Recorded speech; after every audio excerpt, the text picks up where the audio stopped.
एक कंपनी ने शेयर बेचकर 5 करोड़ 41 लाख रुपए का प्रॉफिट कमाया। इनकम टैक्स डिपार्टमेंट को शक हुआ कि ये पेनी स्टॉक का एक स्कैम है। पूरी जांच हुई, एडिशन भी हुई, लेकिन लास्ट में ट्रिब्यूनल ने पूरा नोटिस क्वाश कर दिया। नमस्ते दोस्तों, आज का केस है आईटीएटी हैदराबाद का income tax officer versus S securities limited. ये केस बहुत इंटरेस्टिंग है क्योंकि इसमें दो चीज एक साथ जुड़ती है। एक तरफ है पेनी स्टॉक का एलिगेशन और दूसरी तरफ है टेक्निकल पावरफुल लीगल पॉइंट, और इसी पॉइंट की वजह से पूरा खेल पलट जाता है एंड एसएससी का नोटिस क्वाश हो जाता है।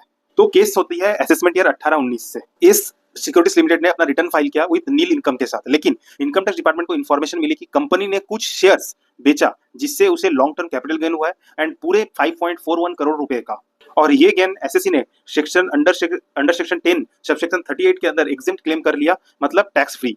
तो डिपार्टमेंट को शक हुआ कि ये शेयर्स पेनी स्टॉक थे, मतलब वो कंपनी जिनके वैल्यू आर्टिफिशियली बढ़ाई कमाई जा सकती है ताकि लोग टैक्स फ्री गेन्स दिखा सके। एंड इस पे एक सर्च और सीजर ऑपरेशन भी हुआ जिसमें तथाकथित एक दूसरे एसएससी की स्टेटमेंट भी रिकॉर्ड की गई कि ये खेल पूरा एक स्कैम से कनेक्टेड था। बट यहाँ एक इंटरेस्टिंग पॉइंट आता है। एओ ने 28 अप्रैल 2022 को सेक्शन 148 के अंडर नोटिस भेजा, लेकिन ध्यान दीजिए ये नोटिस 18-19 असेसमेंट ईयर 18-19 के लिए था और उस असेसमेंट ईयर के एंड से 3 साल ऑलरेडी निकल चुके थे।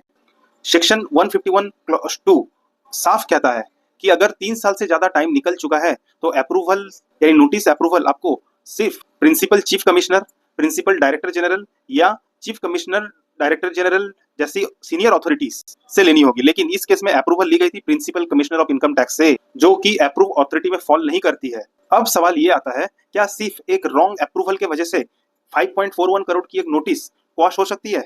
डिपार्टमेंट के पास स्ट्रॉन्ग एविडेंस है, एक एसएससी की स्टेटमेंट है जिसमें बताया जा रहा है कि ये स्कैम रिलेटेड है। चलिए जानते हैं ट्रिब्यूनल ने इसमें क्या कहा। एसएससी के वकील ने बहुत ही स्मार्ट मूव खेला। उन्होंने पहले एडिशन को चैलेंज करने के बजाय डायरेक्ट ज्यूरिडिक्शन पे अटैक किया।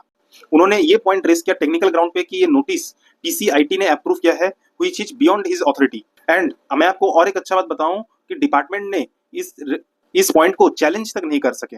एंड एसएससी के वकील ने साथ में ट्रिब्यूनल के सामने सुप्रीम कोर्ट के केस लॉस और landmark case law that is Ashish Agarwal case law का रेफरेंस भी दिया।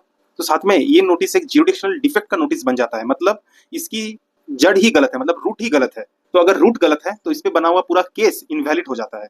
इसके रिजल्ट में पूरा असेसमेंट एंड असेसमेंट ऑर्डर दोनों क्वॉश हो गए।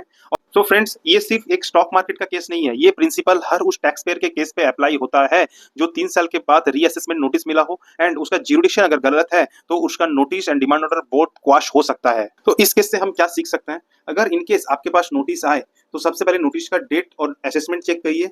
साथ में अगर वो 3 साल से ज्यादा का टाइम का है तो अप्रूव अथॉरिटी वेरीफाई करिए। नोटिस का कॉपी हमेशा अपने साथ अच्छे से रखिए और ज्यूडिक्शनल चैलेंज को प्रायोरिटी दीजिए। दोस्तों, ये केस सिखाता है इनकम टैक्स डिपार्टमेंट के पास चाहे कितना भी स्ट्रॉन्ग एविडेंस हो, अगर उन्होंने प्रोसेस फॉलो नहीं किया तो फिर केस गिर सकता है।